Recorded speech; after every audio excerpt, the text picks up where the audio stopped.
Assalamualaikum warahmatullahi wabarakatuh.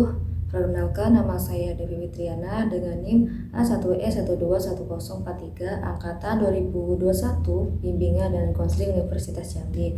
Nah, di sini saya akan menjelaskan beberapa penjelasan yang telah dipelajari sebelumnya di mata kuliah pengembangan instrumen yang diampu oleh Bapak Muhammad Hamdi, SPD, MPD. Adapun materi yang pertama yaitu pengertian instrumen dan instrumen dalam pelayanan BK. Pengembangan instrumen atau skala psikologi adalah proses merancang dan mengembangkan alat pengukur yang digunakan untuk mengukur variabel psikologis seperti sikap, kepribadian, atau perilaku.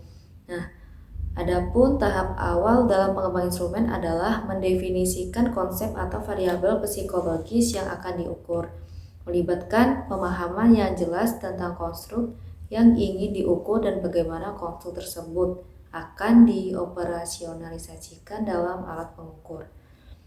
Proses pengembangan instrumen meliputi langkah-langkah seperti merancang item pertanyaan, mengevaluasi keberbahagiaannya, melakukan uji awal, dan melakukan analisis statistik untuk memvalidasi instrumen. Penting untuk mengikuti prosedur yang ketat dan metodologi yang tepat agar instrumen yang dihasilkan dapat diandalkan dan valid.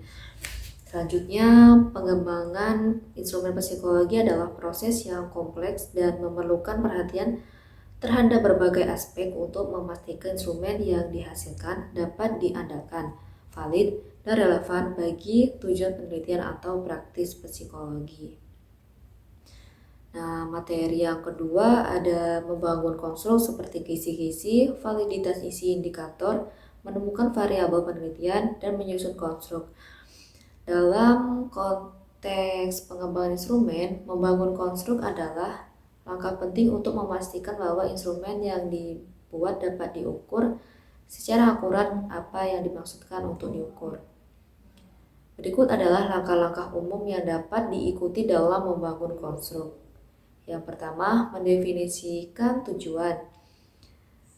Jadi, tentukan tujuan instrumen dan apa yang ingin diukur. Pastikan tujuan ini jelas dan terukur. Yang kedua, identifikasi konstruk.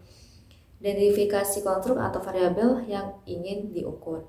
Yang ketiga, pastikan memahami secara mendalam konstruk yang akan diukur, termasuk dimensi-dimensinya dan bagaimana konstruk tersebut berkaitan dengan tujuan.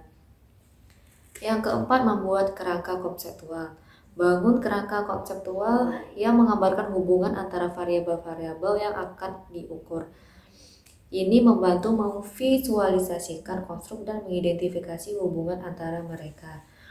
Yang kelima, membuat hipotesis. Berdasarkan kerangka konseptual, buatlah hipotesis tentang bagaimana konstruk-konstruk yang diidentifikasi seharusnya berkaitan satu sama lain.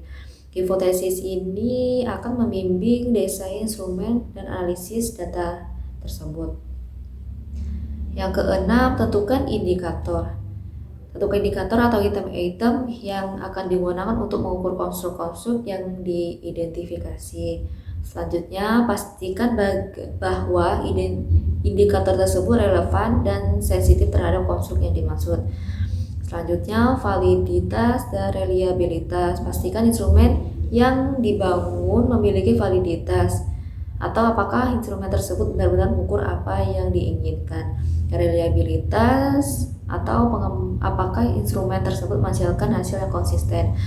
Selanjutnya ada pilot testing, yaitu uji coba instrumen dengan sejumlah kecil responden untuk mengevaluasi kelayakan, validitas, dan reliabilitasnya. Ini memberi kesempatan untuk menyesuaikan instrumen sebelum digunakan secara luas. Selanjutnya ialah analisis data. Setelah instrumen telah digunakan, analisis data untuk menguji hipotesis dan memastikan bahwa instrumen memberikan hasil yang relevan dan berguna. Selanjutnya ada refleksi dan perbaikan. Setelah penggunaan awal, refleksikan tentang hasil yang didapatkan dan pertimbangkan untuk memperbaiki instrumen jika diperlukan. Proses ini adalah siklus yang berkelanjutan di mana instrumen dapat terus ditingkatkan seiring waktu. Kisi-kisi pengembangan instrumen mengacu pada struktur atau rencana yang didefinisikan aspek-aspek utama yang akan diukur dalam instrumen tersebut. Berikut adalah langkah-langkah umum untuk membangun kisi-kisi pengembangan instrumen. Yang pertama, identifikasi tujuan instrumen. Tentukan tujuan utama dari instrumen yang akan dikembangkan, apa yang ingin diukur, atau evaluasi dengan menggunakan instrumen tersebut. Yang B, tentukan domain penilaian. Tentukan domain atau area yang akan diukur oleh instrumen. Misalnya, jika mengembangkan tes matematika, domain penelitian mungkin mencakup konsep-konsep seperti aljabar, geometri, dan statistik. Selanjutnya, mendefinisikan konstruk. Identifikasi konstruk atau variabel utama yang akan diukur dalam instrumen. Pastikan untuk menetapkan definisi yang jelas dan operasional dari konstruk tersebut. Dan selanjutnya, pilih format pengukuran. Tentukan format atau jenis instrumen yang akan digunakan, misalnya tes pilihan ganda, tes esai, skala penelitian, atau kuesioner. Yang kelima, tentukan jumlah dan jenis item. Sesuaikan jumlah dan jenis item yang akan dimasukkan ke dalam instrumen berdasarkan domain penilaian dan konstruk yang ditetapkan sebelumnya. Pastikan item-item tersebut mencakup berbagai tingkat kesulitan dan mencerminkan aspek yang relevan dari konstruk yang diukur. Yang keenam, tentukan skor. Tetapkan skema penilaian atau rubrik untuk menilai respon peserta. Pastikan skema penilaian sesuai dengan tujuan dan konstruk instrumen. Selanjutnya, uji coba dan revisi. Uji coba kisi-kisi instrumen pada sejumlah kecil peserta atau ahli untuk mengevaluasi kelayakan, validitas, dan reliabilitasnya. Gunakan umpan balik dari uji coba ini untuk merevisi kisi-kisi instrumen jika diperlukan. Selanjutnya, finalisasi kisi-kisi. Setelah mengambil umpan balik dan melakukan revisi yang dilakukan, finalisasi kisi-kisi instrumen. Pastikan kisi-kisi tersebut mencakup semua aspek yang relevan dari konstruk yang ingin diukur. Selanjutnya, uji lanjutan. Sebelum digunakan secara luas, lakukan uji coba instrumen pada sampel yang lebih besar untuk menguji validitas dan reliabilitasnya secara lebih menyeluruh. Selanjutnya, perbaikan. Berdasarkan hasil uji coba lanjutan, lakukan perbaikan tambahan pada instrumen jika diperlukan. Proses pengembangan instrumen dapat menjadi siklus yang berkelanjutan dengan iterasi dan perbaikan yang terus-menerus. Selanjutnya, menemukan variabel penelitian, yaitu melibatkan identifikasi faktor-faktor yang relevan dan dapat diukur yang berkaitan dengan topik penelitian Anda. Berikut adalah langkah-langkah lebih rinci untuk membantu Anda menemukan variabel penelitian. Yang pertama, mendefinisikan topik penelitian, yaitu tentukan dengan jelas topik atau masalah yang ingin diteliti. Yang kedua, lakukan tinjauan literatur. Lakukan penelitian mendalam untuk mengetahui apa yang telah diteliti sebelumnya dengan topik tersebut. Tinjauan literatur ini akan membantu memahami variabel-variabel yang telah digunakan penelitian sebelumnya, teori-teori yang relevan, dan temuan yang penting. Selanjutnya, identifikasi variabel independen dan dependen. Variabel independen adalah faktor yang dipercaya mempengaruhi variabel yang ingin diteliti atau variabel dependen. Yang selanjutnya, variabel kontrol. Identifikasi juga variabel-variabel lain yang perlu dikendalikan dalam penelitian. Variabel ini dapat menjadi faktor-faktor yang mempengaruhi hubungan antara variabel independen dan dependen. Yang kelima, persempit variabel. Setelah mengidentifikasi variabel-variabel utama, pertimbangkan untuk mempersempit variabel sebelum menjadi dimensi atau aspek yang lebih spesifik dan terukur. Yang selanjutnya, buat kerangka konseptual. Buatlah kerangka konseptual yang menggambarkan antara hubungan variabel yang telah diidentifikasi. Ini akan membantu memvisualisasikan bagaimana variabel-variabel tersebut saling berhubungan dan memahami hipotesis yang mendasari penelitian. Selanjutnya ialah validasi variabel. Pastikan variabel yang dipilih dapat diukur dengan tepat dan valid. Ini bisa melibatkan penguji instrumen pengukuran yang digunakan atau mengonfirmasi bahwa variabel tersebut benar-benar mencerminkan konsep yang ingin diukur. Selanjutnya, konsultasi dengan ahli. Jika memungkinkan, diskusikan pilihan variabel tersebut dengan rekan sejawat atau ahli di bidang yang relevan untuk mendapatkan masukan dan saran. Materi ketiga ialah item dan respon.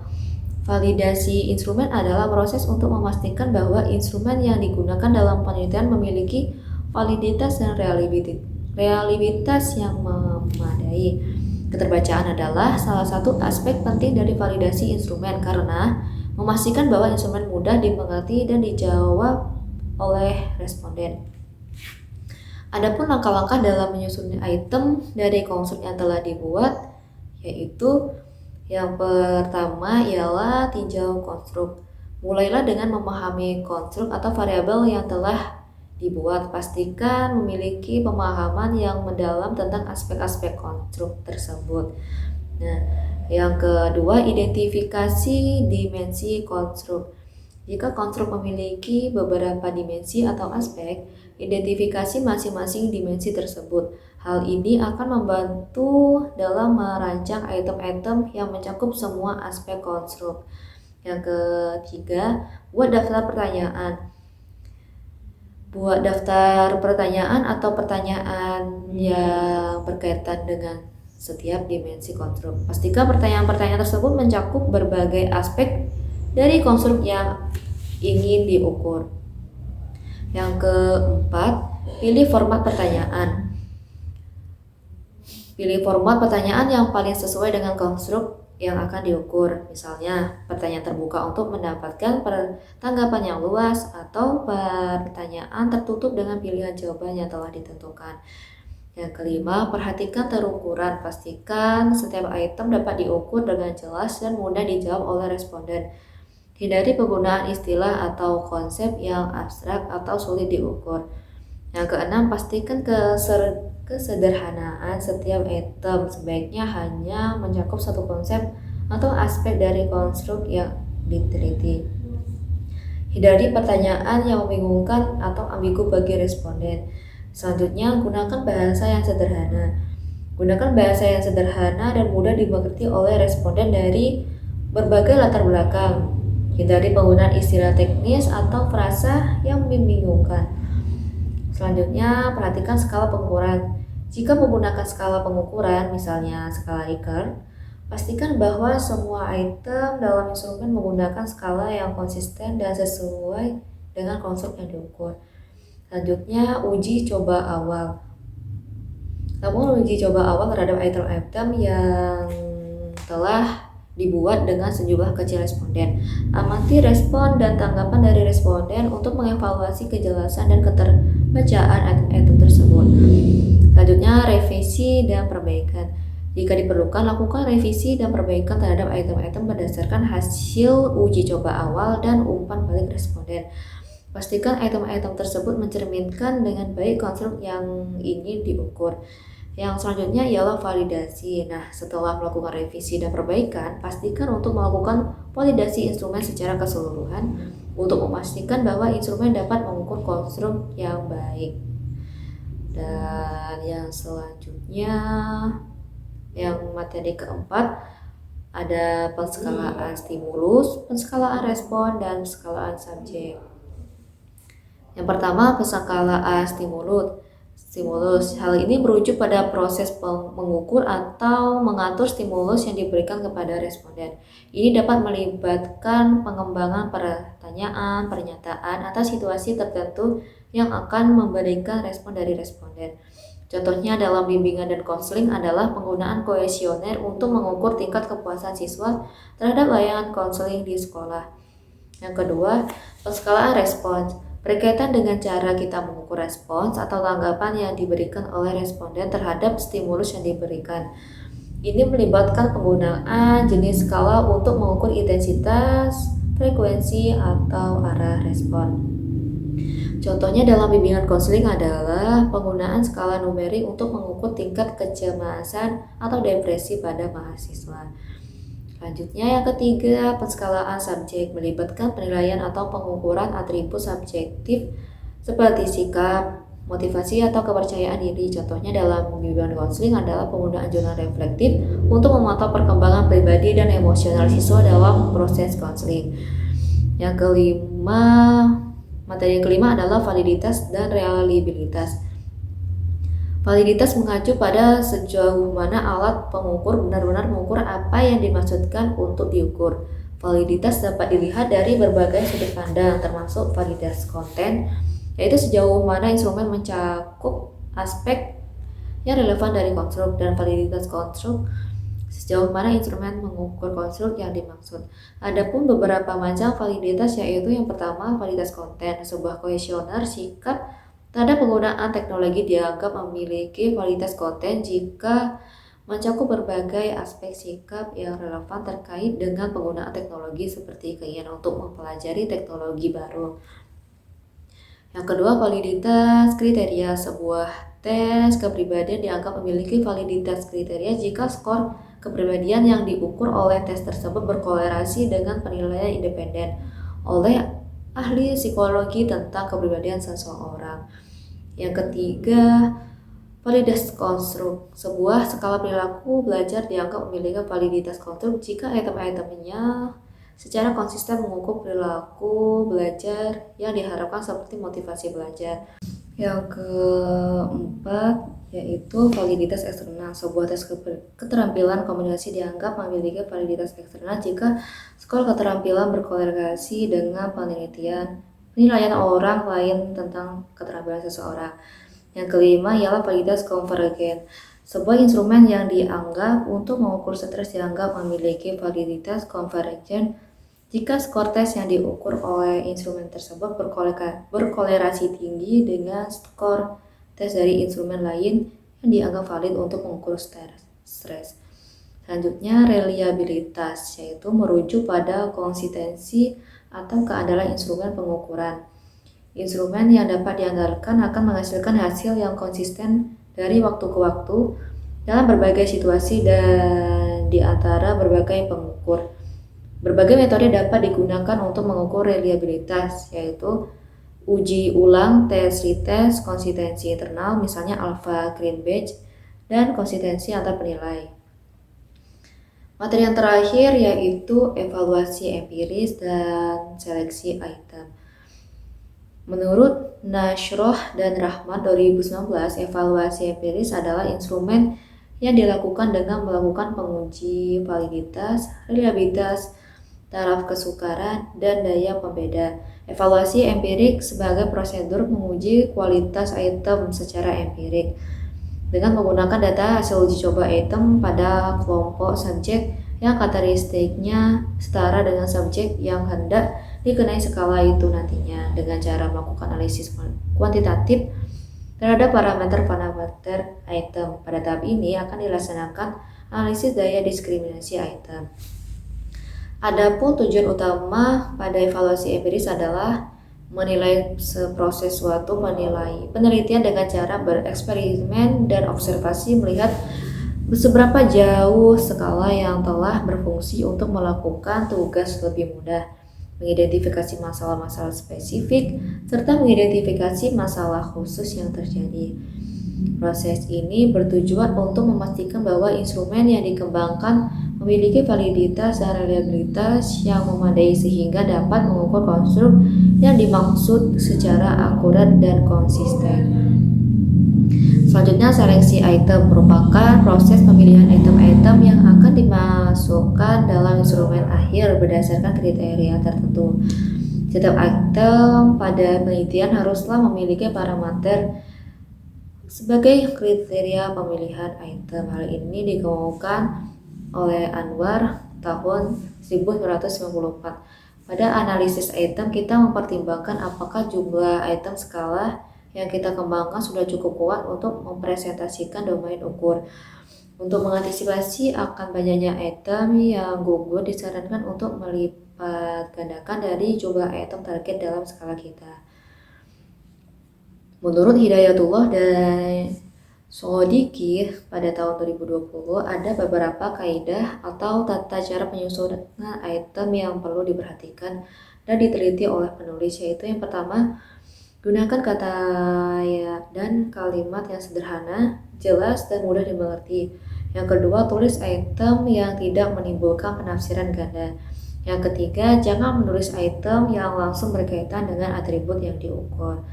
Yang keempat, perhatikan indikator perilaku apa yang hendak diungkap. Yang kelima, cobalah menguji pilihan-pilihan jawaban yang telah ditulis. Yang keenam, isi item tidak boleh mengandung social desirability yang tinggi. Yang selanjutnya, untuk menghindari stereotip jawaban, sebagian item dibuat favorable dan sebagian tidak favorable. Baiklah, itulah penjelasan dari saya mengenai materi-materi pertemuan pada mata kuliah pengembangan instrumen selama sekitar 7 pertemuan. Apabila ada kesalahan, saya mohon maaf. Saya akhiri. Wassalamualaikum warahmatullahi wabarakatuh.